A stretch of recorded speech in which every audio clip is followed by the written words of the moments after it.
ஓம் சாய்ராம். என் அன்பான சாய் சொந்தங்கள் அனைவருக்கும் வணக்கம். இந்த ஆடியோ மூலியம் சந்திப்பதில் பெருமகிழ்ச்சி அடைகிறேன். சாய்ராம், நம்ம 2 நாள் முன்னாடி வீடியோ போட்டிருந்தோம். அதை பார்த்துட்டு நிறைய பேர் எனக்கு ஃபோட்டோ வேணும்னு சொல்லிட்டு நிறைய பேர் கேட்டு அனுப்பிச்சிருக்கீங்க. அப்பாவோட விபூதி பாதம் ஃபோட்டோ எல்லாருக்கும் கண்டிப்பாக 100% கிடைக்கும். பட் ஆனால் கொஞ்சம் டைம் எடுக்கும். ஏன்னா அவங்க திருவண்ணாமலையில் அப்பா சொல்லி திருவண்ணாமலைக்கு போய் அவங்க கொஞ்ச நாள் அங்கே இருந்து சில விஷயங்கள்லாம் கற்று தெரிஞ்சுட்டு வந்ததுனால இங்கே பிரார்த்தனை மையில் 28 நாள் இல்லாததுனால இப்போ அதுக்கு செய்ய வேண்டிய சில விஷயங்கள் பெண்டிங் வேலையெல்லாம் அவங்க பண்ண வேண்டியதாக இருக்குது. அதுக்கு கொஞ்சம் டைம் எடுக்கும்.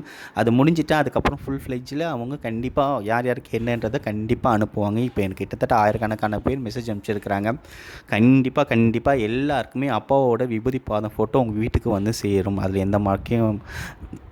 எந்த சந்தேகமும் வேணாம். 2வது விஷயம் சாய்ராம், இன்னொரு விஷயம் உங்களுக்கு சொல்லணும். என்னென்னா, இந்த அட்ரஸ் அனுப்பும்போது கரெக்டாக அந்த விலாசத்தை அனுப்புங்க. ஏன்னா கம்மியான சில பேர் இந்த அட்ரஸில் அனுப்புகிறாங்க.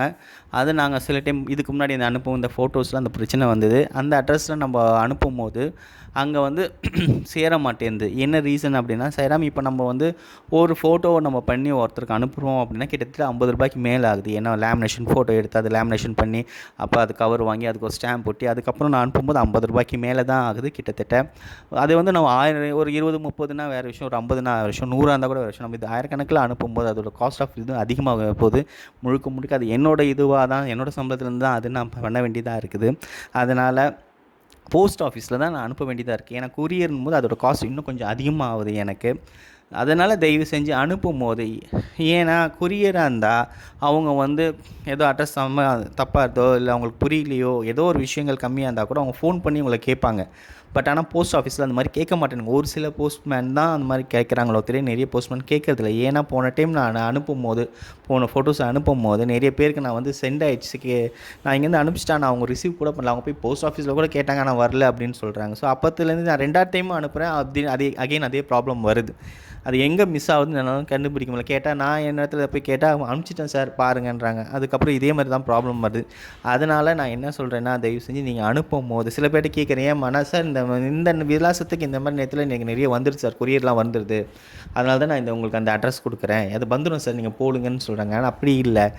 போஸ்ட் ஆஃபீஸில் அனுப்பும்போது நம்ம கரெக்டான அட்ரஸ், பின்கோடு அது இது எல்லாமே கரெக்டாக இருந்தால்தான் அவங்க உங்களுக்கு சேர்ப்பாங்க. இல்லைன்னா அவங்க அது பெருசாக எடுத்துக்காமல் விட்டுடுவாங்க. அது உங்களுக்கு சேராது. எனக்கும் யூஸ் இல்லாமல் போய் உங்களுக்கும் யூஸ் இல்லாமல் போயிடும்.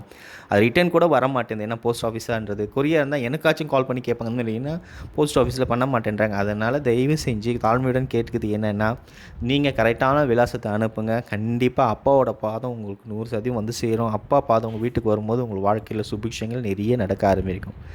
ஜெய் சாய்ராம். அடுத்த வடிவில் சந்திப்போம்.